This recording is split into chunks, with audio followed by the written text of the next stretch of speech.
रात का समय था। विनय और गौतम जंगल के तालाब के किनारे शराब पी रहे थे। तभी गौतम की नजर तालाब के किनारे रखी एक मूर्ति पर पड़ी। वो मूर्ति एक सुंदर और आकर्षक महिला की थी।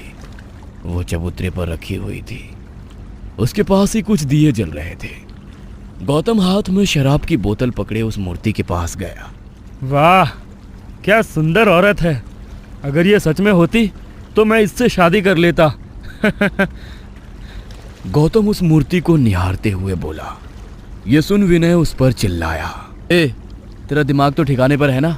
अबे साले, वो कोई देवी लग रही है और तू उसके बारे में इतनी गंदी बातें बोल रहा है। अबे चुप कर, ये कोई देवी नहीं है। इसे देख, ये कमर पर हाथ रखकर कितनी अदा के साथ खड़ी है। ये मूर्ति शायद किसी अप्सरा की है, ना कि किसी देवी की। हाँ, वो तो मुझे भी लग रहा है।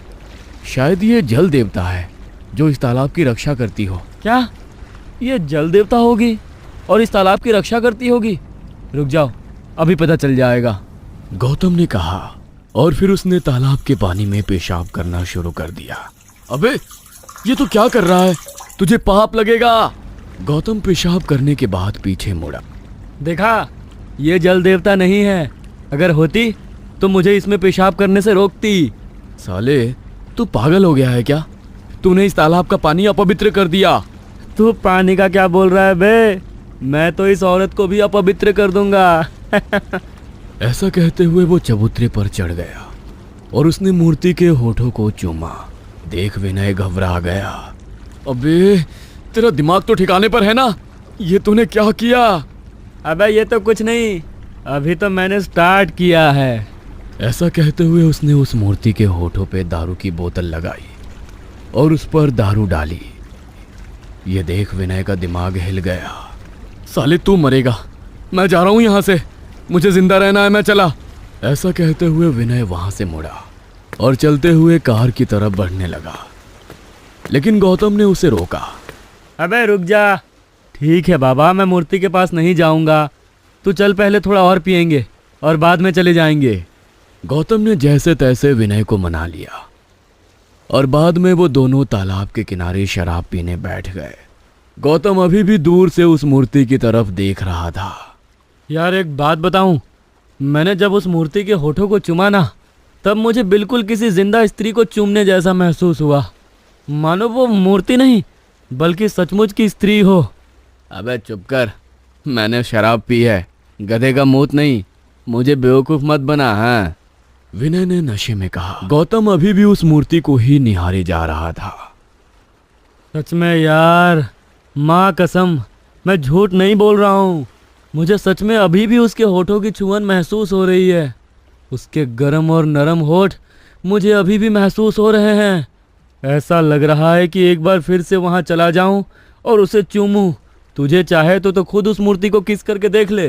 बोलना, जाएगा क्या वहाँ उसे चूमने? गौतम ने पूछा, लेकिन विनय ने कोई भी जवाब नहीं दिया। ये देख गौतम ने मुड़कर बगल में देखा तो विनय जमीन पर सो गया था। चलो, ये तो सो गया, अब मैं भी सो जाता हूँ। Good night sweetheart. गौतम ने मूर्ति की तरफ देखते हुए बोला और वो वहीं तालाब के किनारे सो गया। कुछ देर बाद गौतम के कानों पर पायलों की छन छन की आवाज पड़ी और गौतम नींद से जाग गया। उसने उठकर आवाज की तरफ देखा और वो बस देखता ही रह गया। एक लाल साड़ी पहनी सुंदर स्त्री उसे पास से ही देख रही थी और उसकी तरफ देखते हुए मुस्कुरा रही थी। उसकी लाल होठ और गोरा मुखड़ा देख गौतम का दिल उस स्त्री पर आ गया। उस स्त्री ने सिर हिलाकर उसे इशारा किया और खुद के पास बुलाया। यह देख गौतम को अपनी आंखों पर विश्वास ही नहीं हुआ। उसने मुड़कर देखा, उसके पीछे बस विनय सोया हुआ था। इसका मतलब वो सिर्फ उसे ही बुला रही थी। तभी उस औरत ने प्यारी सी आवाज में कहा, यहाँ आओ। गौतम को वो स्त्री बेहद पसंद आई थी, इसीलिए वो जल्दी से उठा और उसी की ओर चलने लगा। वो औरत मुड़ी और आगे चलने लगी। गौतम ने अपनी चलने की गति बढ़ाई और पीछे से उसका हाथ पकड़ लिया। वो स्त्री ठहर गई और उसने शर्माते हुए पीछे मुड़कर गौतम की तरफ देखा। उसकी नीली आंखें थी। गौतम उसकी आंखों में डूब गया। यार, ये कितनी सुंदर और प्यारी है। ऐसा लग रहा है इसको अभी चूम लूं और गले लगा लूं। गौतम मन ही मन बोला। तुम चाहो तो मुझे गले लगाकर फिर से चूम सकते हो। वह स्त्री मीठी आवाज में शर्माते हुए बोली।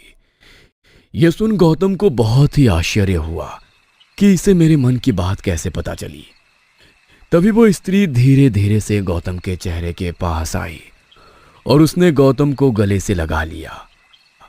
गौतम खुशी से झूम उठा। उसके होठ उस स्त्री के होठों को चूमने के लिए तरस रहे थे।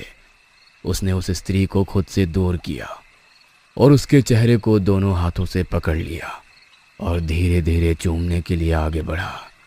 तभी उस स्त्री ने अपना मुंह खोला। उसके मुंह में जानवर जैसे लंबे लंबे दांत थे। उसने गौतम के होठ पकड़ लिए और उन्हें काट डाला। गौतम दर्द के मारे चीखा और पीछे हटते वक्त जमीन पर गिर गया। उसकी चीखें सुन विनय नींद से जाग गया। उसने गौतम की ओर देखा। उस औरत ने गौतम का पैर पकड़ा और उसे खींचते हुए तालाब के पानी में ले गई। इधर विनय जोर जोर से चिल्ला रहा था, लेकिन वो स्त्री उसे पानी के अंदर ले गई और उस स्त्री ने अपने नाखूनों से गौतम के शरीर को फाड़ना शुरू कर दिया। गौतम जोर जोर से चीख रहा था, लेकिन वो स्त्री उसे नाखूनों से फाड़ती ही गई। धीरे धीरे तालाब का पानी गौतम के खून से लाल हो गया। विनय को समझ नहीं आ रहा था कि वो औरत कौन थी और गौतम को पानी के अंदर क्यों ले गई। तभी उसकी नजर चबूतरे पर गई। वहां से स्त्री की मूर्ति गायब हो चुकी थी। विनय की आंखें डर से बड़ी हो गई। इसका मतलब वो सच में जल देवता थी। विनय घबराते हुए खुद से ही बोला और वहां से वो कार से पास ही के गांव चला गया। उसने गांव वालों को घटी घटना के बारे में बताया। वो घटना सुन गांव वाले विनय पर भी गुस्सा हो गए, क्योंकि वो कोई स्त्री की मूर्ति नहीं थी, बल्कि एक यक्षिणी की मूर्ति थी जो उस जंगल के तालाब की रक्षा करती थी। वो तालाब काफी पवित्र था और गांव वालों की यक्षिणी पर और उस तालाब पर काफी ज्यादा श्रद्धा थी। उसके दूसरे दिन गौतम की तैरती हुई लाश तालाब में पाई गई। उस यक्षिणी ने तालाब के अपमान का और खुद के साथ हुए बदसलूकी का बदला गौतम से ले लिया था। गौतम के पेशाब से जो तालाब का पानी अपवित्र हो गया था, उस पानी को यक्षिणी ने उसके खून से शुद्ध कर दिया था।